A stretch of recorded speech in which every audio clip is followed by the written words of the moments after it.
Assalamualaikum warahmatullahi wabarakatuh. Halo teman-teman, apa kabar kalian hari ini? Semoga teman-teman dalam keadaan sehat ya, dan tetap semangat belajarnya. Teman-teman, seperti biasa sebelum kita memulai pembelajaran, yuk sama-sama kita membaca basmalah. Bismillahirrohmanirrohim. Semoga teman-teman dapat memahami materi ini dengan baik ya. Amin. Oke teman-teman, apakah teman-teman masih ingat kemarin kita sudah membahas mengenai rantai makanan? Nah, apakah teman-teman tahu ternyata dalam suatu ekosistem selain terbentuknya rantai makanan, terbentuk juga jaring-jaring makanan. Apakah teman-teman tahu apa itu jaring-jaring makanan? Oke, untuk lebih jelasnya, yuk sama-sama kita simak penjelasan berikut ini. Apakah teman-teman masih ingat contoh dari rantai makanan? Ya, benar sekali. Contoh dari rantai makanan adalah rumput sebagai produsen dimakan oleh ulat, kemudian ulat dimakan oleh katak, katak dimakan oleh ular, dan ular akan dimakan oleh burung elang. Nah, setelah burung elang mati, tubuhnya akan diuraikan oleh jamur atau bakteri. Dan seperti yang sudah dijelaskan di awal, bahwa dalam suatu ekosistem tidak hanya terdiri dari satu rantai makanan saja, tetapi banyak rantai makanan yang terbentuk. Contohnya di sini adalah rumput dimakan oleh ulat. Selain katak, ulat juga dapat dimakan oleh ayam, dan ayam dimakan oleh ular. Ular dimakan oleh burung elang kemudian mati, tubuhnya akan diurai oleh bakteri atau jamur. Ini adalah contoh dari jaring-jaring makanan. Nah, apakah teman-teman tahu pengertian dari jaring-jaring makanan itu sendiri? Oke. Jaring-jaring makanan adalah kumpulan dari beberapa rantai makanan di dalam sebuah ekosistem. Artinya, dalam jaring-jaring makanan terdapat banyak rantai makanan. Selanjutnya, coba teman-teman perhatikan jaring-jaring makanan pada ekosistem sawah berikut ini. Kira-kira rantai makanan apa saja ya yang terbentuk pada jaring-jaring makanan ini? Oke, yuk kita lihat. Rantai makanan yang terbentuk pada jaring-jaring makanan di samping adalah rumput sebagai produsen dimakan oleh tikus, kemudian tikus dimakan oleh ular, dan ular dimakan oleh elang. Rantai makanan selanjutnya adalah rumput dimakan oleh belalang, belalang dimakan oleh katak, katak dimakan oleh ular, dan ular dimakan oleh elang.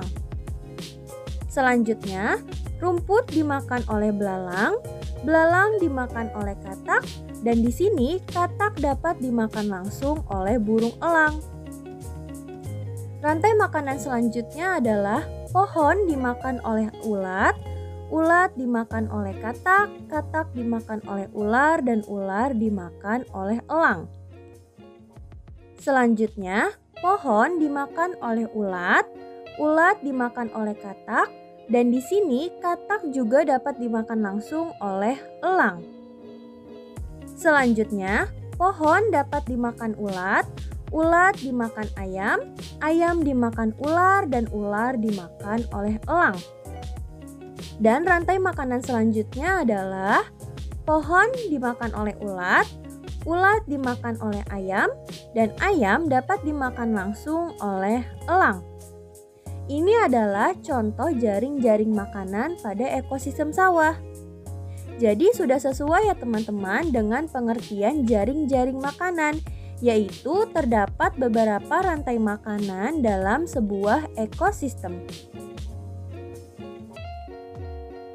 Selanjutnya, yuk kita tentukan peran pada jaring-jaring makanan pada ekosistem sawah. Yang menjadi produsen dalam jaring-jaring makanan ini adalah pohon, dan rumput. Selanjutnya, yang menjadi konsumen tingkat 1 yaitu yang memakan produsen secara langsung adalah ulat, belalang, dan tikus. Kemudian, yang menjadi konsumen tingkat 2 adalah, ya benar sekali, ayam, katak, dan ular. Selanjutnya yang menjadi konsumen tingkat 3 adalah ular dan elang. Di sini ular dapat menjadi konsumen tingkat 2 karena ular memakan tikus sebagai konsumen tingkat 1. Dan di sini juga ular dapat menjadi konsumen tingkat 3 karena ular memakan katak sebagai konsumen tingkat 2. Dan selanjutnya yang menjadi konsumen puncak adalah burung elang, karena tidak ada lagi yang memangsa burung elang.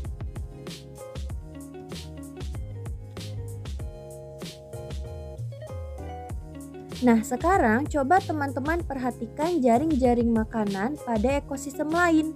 Contohnya di sini adalah pada ekosistem laut. Oke, pada jaring-jaring makanan ekosistem laut, yang menjadi produsen adalah fitoplankton. Betul sekali. Selanjutnya, yang menjadi konsumen tingkat 1 adalah ikan teri, udang, dan kepiting. Yang menjadi konsumen tingkat 2 adalah ikan tongkol dan ikan tuna. Dan yang menjadi konsumen tingkat 3 adalah burung pelikan dan singa laut. Dan yang menjadi konsumen puncak adalah ikan paus, karena tidak ada lagi hewan yang memangsa ikan paus.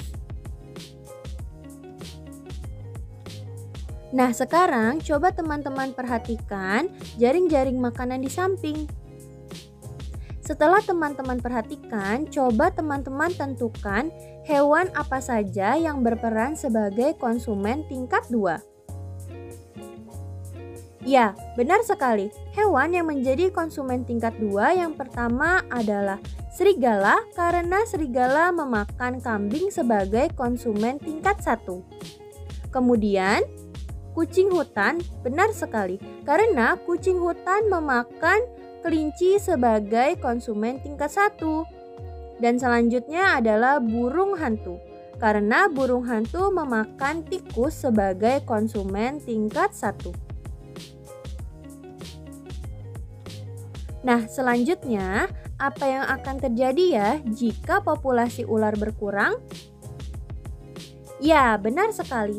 Jika populasi ular berkurang, maka populasi elang atau kucing hutan akan berkurang dan populasi burung hantu akan semakin banyak. Nah, itu dia penjelasan mengenai jaring-jaring makanan. Semoga teman-teman dapat memahami materi ini dengan baik ya. Terima kasih telah menyimak. Miss Tania akhiri. Wassalamualaikum warahmatullahi wabarakatuh.